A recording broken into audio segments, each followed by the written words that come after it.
And here he comes. My name's Rick McLaughlin. Join me for this one, Nico Mullally. Nico, how impressive is this specimen on our screen now? It's amazing to see how quickly he recovered. He had surgery something like 8 days ago. Already back on the bike and riding at this level. I almost want to say it's more impressive that he had to go through Q2 to do it and do it in 2 runs. Pierron is about to set our benchmark here in the elite race, and look at really good across there. The confidence is there. Look at him charging. The Animal is back in action here. Pierron setting about the course here in Thuile. Look at the entrance into that section. Not even worried about the gaps. Jumps the entire route section. This is an incredible run to start our downhill men's finals this afternoon. Nico, you can't help but love what this man can do on a bike. Yeah, I love the way he rides. He's just so strong on the bike, aggressive. It's a pleasure to watch. Here comes Amaury Pierron to give us our benchmark time in the elite men's race. Crosses the line, 3:33.4. Lucky Stevens-McNab then for Trek Factory Racing leaves the start hut. How do you rate this man's chances today, Josh, as we rejoin the run live at Split 2? He's 2.5 seconds faster. As we see a 2.5 second advantage. Sets you up beautifully for that one. I think Lockie is growing into this role in the Trek Factory Racing team. There's a lot of pressure for him to step up to such a big racing scenario. The custom bike they have underneath them, they've been working extremely hard to get that set up for him and the entire team. Now Ollie Davis is out with a broken wrist.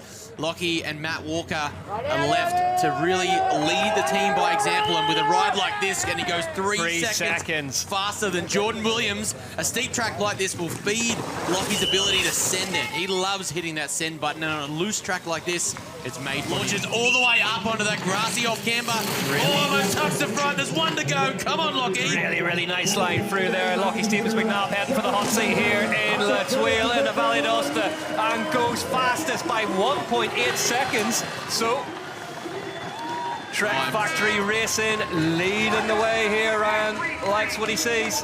Rattling through them now. Here comes Henry Kiefer. Big send-off there. Kiefer was the fastest in the time training session on the first day, and he's looked incredible all weekend. I think taking some confidence out of the last couple races. He had a podium in Leogang, another good result in Val di Sole. He's been really building into his elite season.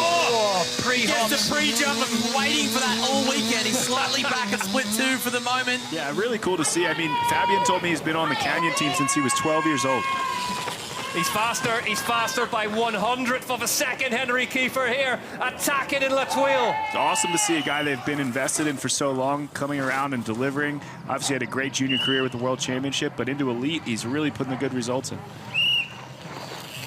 This is great from Kiefer. This is charging all the way to the line. He's going to come out to the final drop here. Kiefer down the line then. Is Henry Kiefer going to go faster in Thuile? No, second by 9/10 of a second. So lucky Stevens-McNab, absolutely superb in that final split, but Henry Kiefer likes the time anyway. Loris Vergier on course now, the UCI Downhill World Champion, and it's getting heavier at the top, Nico. Yeah, you can see that rain starting to come down. This may start to affect the race. But he's up at the split. I mean, considering that rain in this grass section, he's making the most of the conditions he has. 0.6 of a second now, a split 1 ahead for Vergier already, but Josh, the wind and rain picking up down here in the finish bowl. Needs a win. He's right in touch here, 2 splits down, and he's well within the time of Lockie Stevens. 0.3 of a second at split 2. What's it going to be at split 3? Nico, this is looking good for the world champion. Yeah, pretty far inside there to miss some of the holes, and then this turn as well. Catches the main support at the edge of the turn. I would guess that this track has Loris's name on it. He's good on steep sections. He's really light on his feet, really gentle with the inputs to the bike. Really nice grip here. He can get away with these insides and still make the exit speed. Big exit speed out of that left-hander. Vergier looking like he's on a run here. Second faster now at split 3 for Loris Vergier. From Commensal muck-off by Riding Addiction. The rain starting to come down at the bottom here in Thuile. Got that same gap that Amaury did into there. And with this rain coming down, as we said before, rider can make the most of these conditions while they have it. If the conditions start to go away, they can get a solid time down now. That may pay off big time in the long term. Vergier holding that inside rock, goes inside over that crest as well. Gets the outside line there. Now this carries great speed into this next bridge. Really can hold a higher speed over the bridge. 2.2 seconds, 2.2 seconds, a split 4 now for Lars Vergier. Is he on the cusp of his first really big result for Commencal? Makes you wonder if he may have got a bit of information from the all-round boys earlier today from junior finals. This is looking great from Lars Vergier. One of the best runs we've seen from the current world champion. Here comes Lars Vergier now down towards the line. Is he going to go into the hot seat? Lars Vergier goes fastest in Le Thuile by 2.4 seconds. 3:27.7, the fastest time of the day so far. Vintage Vergier, he's back. Ronan Dunne for Mondraker Factory Racing, and this, as ever, is going to be exciting. Here comes Ronan. Was aggressive right off the start. You know, we know in a shock move. we know Ronan's going to go for it, but the past couple race runs he's done has been surprisingly calm and collected. 0.6 of a second in touch with Vergier. Sorry to interrupt you, Nico. Yeah, that didn't seem to slow him down much. This is what we expect to see. Dirt flying from Ronan. And he's matching Lars really well. 0.6 of a second back. He is well within touch with how wild this run is getting. Ronan's been fighting to find that form and that upper speed the last couple of races.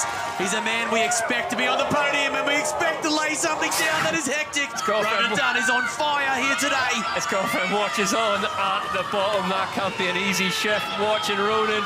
Here he comes. Left. Oh, gosh, absolutely destroys that corner, but he's lost the second up there. Ronan Dunne. Big crash down heavily in Le Thuile. Oh, what could have been for Ronan Dunne? He's down holding his side. Hopefully he's all right. Well, there is a great sight. Ronan Dunne up on his feet. Still with the medical crew. Andy Kolb up there as well. Troy is going for it. Those insides look really aggressive from him. You can see how much wetter it was too. It's almost a similar situation to where he was last year in St. Anne, raining right before the final run, and he got it done there. He's within a second as well, and I was going to theorise something you touched on earlier, Nico, that a wise old head might see some of that moisture as a potential a track where there might actually be more grip than you're expecting there be. Yeah, if you can use that experience and maybe put your inputs to the bike and weight the ground where you know there's support, it can actually help you out. I mean, a lot of this dusty, dry terrain doesn't have much grip already, so you're just using your experience to know where that grip is as the weather conditions change. It looked like if he was doing the outside setup, he'd want to cut across high, and maybe he just didn't get turned as much as he wanted to, had to drop low to avoid pushing the tires. Another rider, but like we mentioned with the Prella, it's sort of one bogey result has got him higher in just the a slight overall slide out there than he would have liked. Didn't even take the hand off the bar, so he'll be okay, but just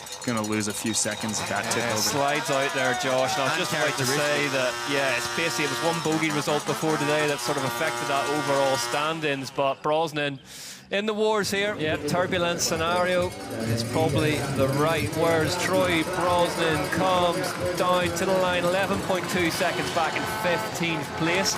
Racing is going to be suspended, hopefully not for too long after that run. The weather causing big technical problems up on the hillside for us here in Le Thuile. Here he goes. Like Bruni leaves the Star Hut and heads onto the steepest UCI Downhill World Cup track in history. 28% average gradient here in Le Thuile. What has Super Bruni got for it? Really nice in that first turn. He went kind of a midline. He didn't go super tight inside, but inside of the holes. Look at the balance of his bike coming down there, carrying great speed, just clicking over 70 kilometers an hour under the Redbull arch. Exiting with extreme speed, gets the ball into the corner. Loic Bruni means business here this afternoon. Inside, pulls across the gap, gets it done. What's the first split going to say for Bruni? He's lost a pedal though, has to clip back in again. 0.5 of a second slower than Lars Vergier across there, but Nico was just searching for the pedal for a second there. Yeah, that might have been where he lost the 0.5. Man, that big huck that he did was pretty cool. I think Max Arlen was the only one we saw do it so far today. But 0.5 is the best that we've seen in the past few riders. I think he's well within touch to bring this back to Lars. Look how just planted he is on the bike down through there. Bruni gets that gap, lands it deep, Josh. And it's great to hear Loic have to Bruni kind of set his plan, like he's been charging, trying to figure out how to adapt to this new way of racing that Jackson is showing him. Loic Bruni is one of our greatest ever, and he's had to really dig in and focus here. He's had a certain fire in his eye this weekend, and this track he's been enjoying in particular, and enjoying the process inside there, misses the breaker bumps. Yeah. Gets a little huck and carries great exit speed. This is looking good so far. It's going to bring back a little bit of time. Got the win in Bielsko-Biała at the start of the year in Poland. Loic Bruni, 162 beats per minute on the Whoop Live. Floats across the road gap. Really nicely done.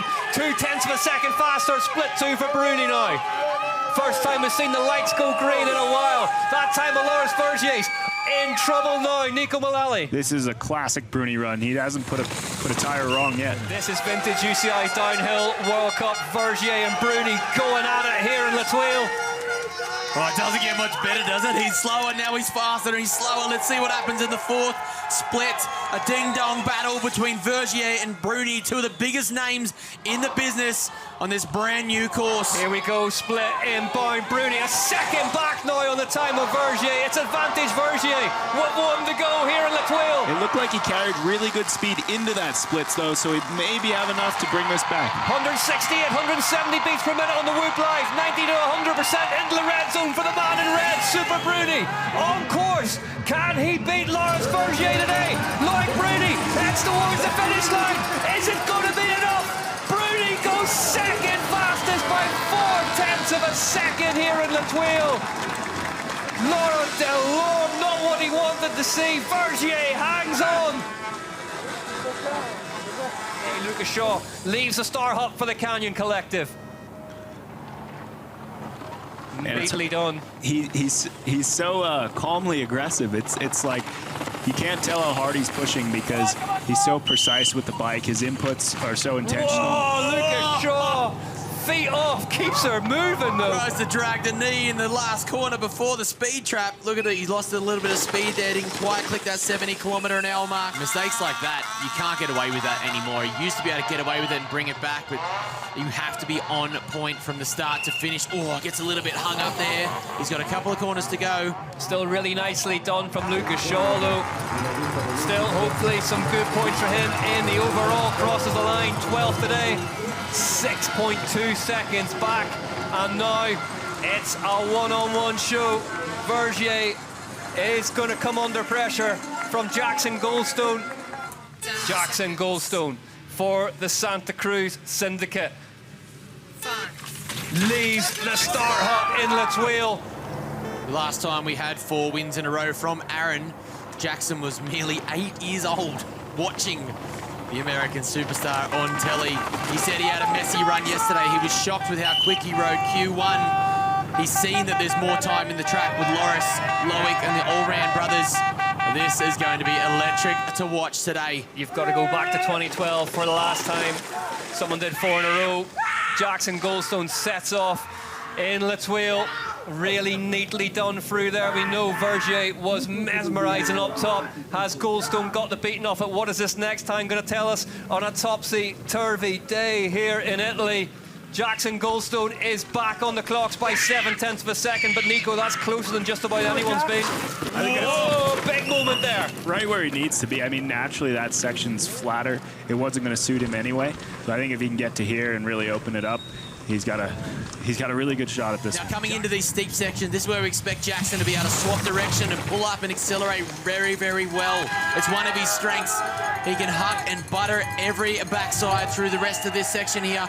This is where it needs to count. He is well within touch. Obviously, it's practically identical to Lars Vergier. From here, gets the inside line. Really nicely done. He's such a good rider on these steep sections. He's light. He's able to keep his inputs to the bike really intentional. And I think that pays off in these steep sections where he can come in, brake later, and gain time. It's been 1,037 days since Lars Vergier's last UCI World Cup win. Is that wait going to continue? Jackson Goldstone is 1/10 of a second outside of his time. He hasn't turned the light screen yet. He hit the inside line when he crossed that road and still managed to carry really good speed. We haven't seen many people be able to do the inside and carry good speed across the right-hand turn. Carries exceptional speed through that Oakley root garden there. There's 2 sections to go that are crucial right now. 0.1 of a second back. He's the first rider we've seen to backside the berm as he comes into the 4th split. Big pull, he's faster by 0.2 of a second. Nina Hoffman, is it going to be double bubble for the Santa Cruz Syndicate today? Steve Pete looks on at the bottom. We're all looking up to see what Jackson Goldstone, can he make it 4 in a row? Vergier's time is looking in trouble here in the Thuile. Vergier made up 1.3 at the bottom of the track. Here we go, Jackson Goldstone down towards the line. Is it going to be 4 in a row? It is! 0.6 of a second. The first time since Aaron Gwynn did it in 2012. Jackson Goldstone wins 4 UCI Downhill World Cups in a row. The Santa Cruz Syndicate have themselves a day here in La Thuile. Wow. Extraordinary run. Yesterday, Jackson made up so much time in the final split, and today he does it again right when it counts. He negative split at the top of the hill. We apologise for Peter's excitement. He negative split it at the top of the hill, and he fed it all the way down when it counts. He went back at split 1, back at split 2, but he pulled it back for split 3, split 4, and that pivotal split 5 to claim a record-setting 4th in a row. Nico, we're running out of superlatives for what this young man is accomplishing in 2025, and he had to do that one the hard way, as Josh said. We just went 1-1. You were so fucking tight. Oh my God. Yeah. Oh man, I'm on a roll. That's such a crazy feeling being able to do 4 in a row. Man, I cannot believe that just happened. But it felt right during the whole run. I was stoked with everything.